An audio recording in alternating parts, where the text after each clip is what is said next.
I've read so many self-help books and tried so many techniques, but nothing seems to stick. After a short while, I always drop it again. How can I find practical and lasting solutions to improve my social skills, discipline, and self-esteem? That's a question I got a time ago in my DMs. And you might listen to podcasts and try the new Huberman protocols. By the way, isn't it weird that everyone calls now routines and plans or whatever now protocols? What are you all? Sheep? Scientists, professional athletes? Don't use words that are not your own. You don't say usually protocols. Or you read all the books that are on Vogue now, like Meditations or Atomic Habits. But nothing really seems to stick. Why is that? You see, there are multiple layers to that question.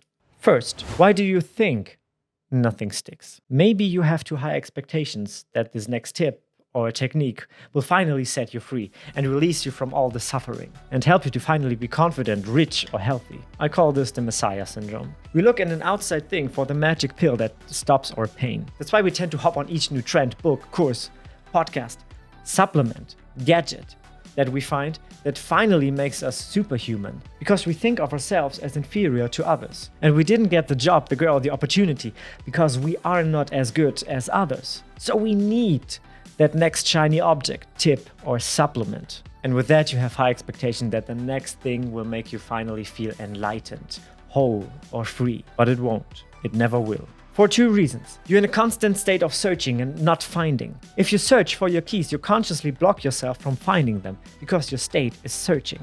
You consciously block yourself from seeing them on a kitchen table or feeling them in your hands. But if you get in the state of finding, your field of awareness widens, and you will find your keys. And second, no outside thing can give you the feeling of being free, whole, or whatever you seek. No book, no person, no podcast, no supplement. This feeling is something you create in yourself by finding yourself.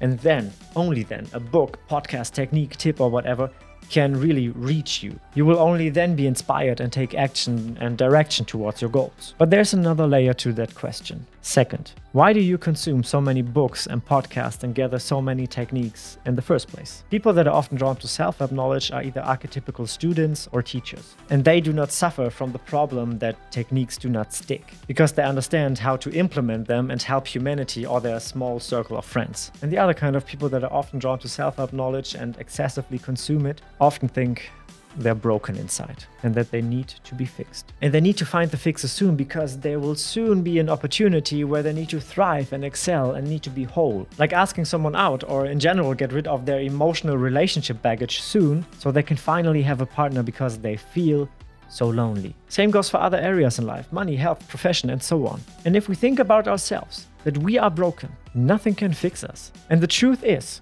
you are not broken. You've never been and you never will be broken. You are always whole. Why would you be broken? What in the universe and life could happen to you that breaks you, that breaks your spirit, your soul? Yes, of course, you probably had painful experiences in the past. No question. But it breaks you only if you let it break you, if you give it power, if you give it meaning that this thing or situation defines who you are. That's giving away your power. That's being a victim, but you are not a victim. Reclaim your power. No thing or situation has the capability of taking your power away. We do that to ourselves. We decide that this thing or event is the reason we are like this, because we take some sort of meaning and identity out of being hurt, mistreated, and this as an excuse to not reach our full potential and let our light shine. And this is what it naturally boils down to when we ask the question. I've read so many self-help books and tried various techniques, but nothing seems to stick. How can I find practical and lasting solutions to improve my social skills, discipline, and self-esteem? Because the last and final thing is something you will always have: choice. My mantra is everything happens for me, not to me. I call this pronoia. The universe conspires for me, not against me. That would be paranoia. We decide how we want to see the world. We decide how people, things, and events affect us. The moment we give that choice away to others, we give our power away. We give our confidence away. And we might get angry in the process, and then we confuse this immense anger with confidence.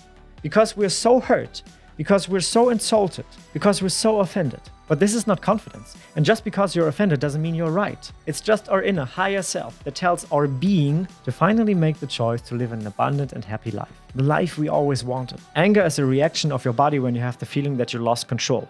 And by being angry, you get the feeling that you regain your control. And by the way, if you want me to dive deep into your question, then hit me up on Instagram. And another question you might face and ask yourself is, can you be too confident? And you will be surprised what deep fear is actually behind this question and how you limit yourself by giving into this fear. So click here and watch this video now.